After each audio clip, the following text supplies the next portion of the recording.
Hello everyone, welcome to our YouTube channel HR the way to success. स्वागत है आप सब लोगों का हमारे YouTube channel HR the way to success में एक और नई वीडियो में। आज की वीडियो जो रहेगी वो रहेगी हमारी भारतीय उद्योगों के पतन के ऊपर, यानी कि भारतीय उद्योग, कुटीर, लघु या फिर बड़े उद्योगों का सबका पतन का क्या क्या कारण था। ठीक है, क्यों उनका पतन हो गया। तो आइए जानते हैं।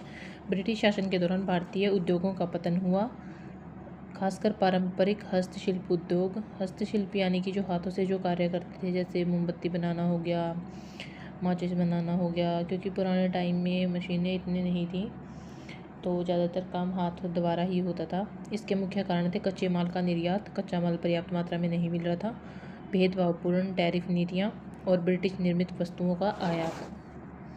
ठीक है, क्या क्या कारण थे कि कच्चे माल का निर्यात नहीं हो रहा था, भेदभाव हो रहा था और ब्रिटिश निर्मित वस्तुओं का आयात। अब आ जाते हैं विस्तार में, इसको जानते हैं। कच्चे माल का निर्यात। भारत ब्रिटिश उद्योगों के लिए कच्चे माल का एक प्रमुख आपूर्तिकर्ता बन गया, जिससे यहाँ के उद्योगों के लिए कच्चे माल की कमी हो गई।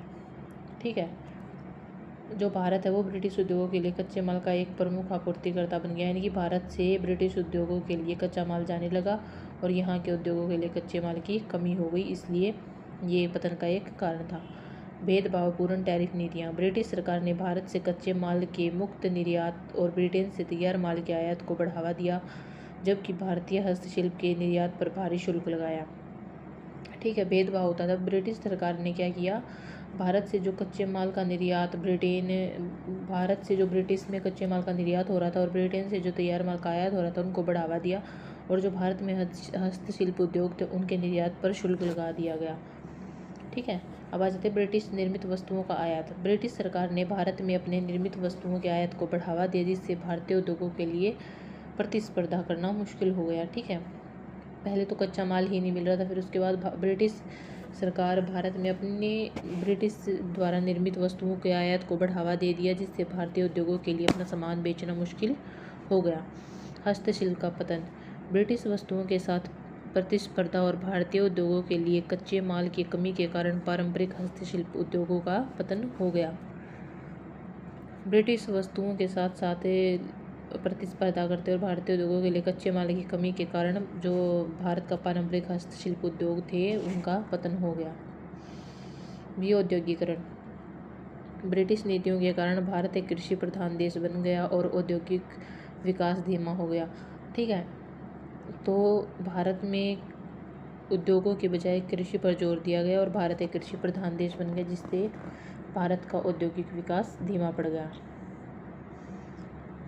भारतीय शिल्प उद्योगों के पतन के कई कारण थे, जिनमें ब्रिटिश औपनिवेशिक नीतियाँ, प्रतिस्पर्धा, कच्चे माल का निर्यात और अकाल और गरीबी शामिल थे। ये कुछ अन्य कारण हैं जो भारतीय उद्योगों के पतन के हैं, जैसे कि ब्रिटिश औपनिवेशिक नीतियाँ, प्रतिस्पर्धा, कच्चे माल का निर्यात और अकाल और गरीबी जिसमें शामिल है। थोड़ा डीपली जान लेते हैं। ब्रिटिश औपनिवेशिक नीतियाँ। ब्रिटिश सरकार ने भारत को कच्चे माल का आपूर्तिकर्ता और तैयार माल का बाजार बनाने के लिए नीतियाँ बनाई। कच्चे माल को ब्रिटेन भेजा जाता था, जहाँ उन्हें संसाधित करके तैयार माल के रूप में भारत में बेचा जाता था। ठीक है, ब्रिटिश सरकार ने क्या किया, भारत को कच्चे माल का आपूर्तिकर्ता बना दिया गया और तैयार माल का बाजार बना दिया। ठीक है, इसके लिए ब्रिटिश सरकार ने नीतियाँ बनाई। कच्चे माल को ब्रिटेन भेजा जाता था, वहाँ उन्हें संसाधित करके तैयार माल के रूप में भारत में लाकर वापस बेचा जाता था। भारतीय शिल्प उद्योगों पर भारी कर लगाए गए, जिससे वे महंगे हो गए, प्रतिस्पर्धा करना मुश्किल हो गया। सारा कच्चा माल वो लोग ब्रिटेन भेज देते थे और भारतीय शिल्प उद्योगों पर भारी, अगर उनको कच्चा माल चाहिए था तो उन पर भारी कर लगाए जाते थे, जिससे कि वो महंगे हो गए और भारत का ब्रिटेन के प्रोडक्ट्स या ब्रिटेन के जो वस्तुएं थी उनसे प्रतिस्पर्धा करना मुश्किल हो गया था, जिससे भारतीय उद्योगों का पतन हुआ। ब्रिटिश निर्मित वस्तुओं को भारतीय बाजारों में बिना किसी शुल्क के प्रवेश की अनुमति दी गई और भारतीय शिल्प उद्योगों को नुकसान हुआ। अब जो ब्रिटिश से जो तैयार माल होके भारत में आता था उनको बिना किसी शुल्क के बाजार में आने की अनुमति थी, लेकिन जो भारतीय हस्तशिल्प उद्योग थे उनको अपना सामान बेचने के लिए कर चुकाना पड़ता था, जिससे भारतीय शिल्प उद्योगों का नुकसान हुआ और वो पतन की ओर चले गए। अब आ जाते हैं मशीनीकृत वस्तुओं से स्पर्धा। ब्रिटेन में मशीनीकृत उत्पादन के कारण भारतीय हस्त निर्मित वस्तुओं की तुलना में ये वस्तुएं सस्ती और अधिक आसानी से उपलब्ध थी।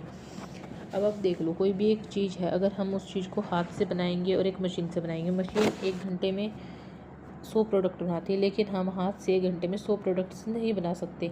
ठीक है, तो जिस सामान को बनाने में ज़्यादा मेहनत लगेगी वो सामान महंगा होगा, जिस सामान को बनाने में ज़्यादा मेहनत नहीं लगेगी तो वो सामान सस्ता होगा। तो ब्रिटेन में मशीनों से उत्पादन होता था, भारत में हस्तनिर्मित वस्तुओं का उत्पादन होता था, जिसकी तुलना में ब्रिटेन वाली वस्तुएं सस्ती और अधिक आसानी से उपलब्ध हो जाती थी। अब है कच्चे माल का निर्यात। भारत से कच्चे माल का निर्यात विशेष रूप से कपास ब्रिटेन में उद्योगों के लिए किया जाता था, जिससे भारतीय उद्योगों के लिए कच्चे माल की उपलब्धता कम हो गई। भारत से सारा कच्चा माल ब्रिटेन पहुंचा दिया जाता था, जिससे भारतीय उद्योगों को कच्चा माल प्राप्त नहीं होता था, इसलिए वो पतन की ओर चले गए। अकाल और गरीबी। ब्रिटिश शासन के दौरान भारत में अकाल और गरीबी बढ़ी, जिससे शिल्प उद्योगों में मांग कम हो गई और कारीगरों को गरीबी का सामना करना पड़ा। अब कच्चा माल नहीं मिलेगा और तैयार माल नहीं बिकेगा तो गरीबी तो बढ़नी ही थी, तो ये भी एक पतन का कारण था। संस्थागत समर्थन का अभाव। भारतीय शिल्प उद्योगों को ब्रिटिश सरकार से कोई समर्थन नहीं मिला, जबकि ब्रिटेन में उद्योगों को सरकार से प्रोत्साहन मिलता था। भारतीय शिल्प उद्योगों को ब्रिटिश सरकार ने कोई समर्थन नहीं दिया और ब्रिटेन में उद्योगों को सरकार ने प्रोत्साहन दिया। दरबारी संस्कृति का पतन। राजसी दरबार और शहरी अभिजात वर्ग, जो शिल्प उत्पादों के प्रमुख ग्राहक थे, इनका पतन हो गया, जिससे इन उत्पादों की मांग भी कम हो गई और भारतीय शिल्प उद्योग जो उनका पतन हो गया। अब इसका जाते हैं परिणाम। लाखों कारीगरों और बुनकरों की बेरोजगारी। पारंपरिक उद्योगों के पतन के कारण लाखों कारीगर और बुनकर बेरोजगार हो गए, जो कि उद्योगों में कार्य करते थे। कृषि पर निर्भरता में वृद्धि। अब जब उद्योग खत्म हो गए, उद्योगों में काम ही नहीं रहा, तो वैकल्पिक रोजगार के लिए अवसरों की कमी के कारण लोग कृषि पर निर्भर हो गए, उन्हें मजबूरन कृषि करनी पड़ी। ग्रामीण अर्थव्यवस्था का प्रभाव। हस्तशिल्प उद्योगों के पतन के कारण ग्रामीण अर्थव्यवस्था पर नकारात्मक प्रभाव पड़ा। ग्रामीण लोग जो हस्तशिल्प से वस्तुएं बनाकर बेचते थे, उनके पतन के कारण उनकी आजीविका जो है वो खत्म हो गई। निष्कर्ष क्या निकलता है? ब्रिटिश शासन के दौरान भारतीय उद्योगों का पतन हुआ, जिससे देश की अर्थव्यवस्था और सामाजिक संरचना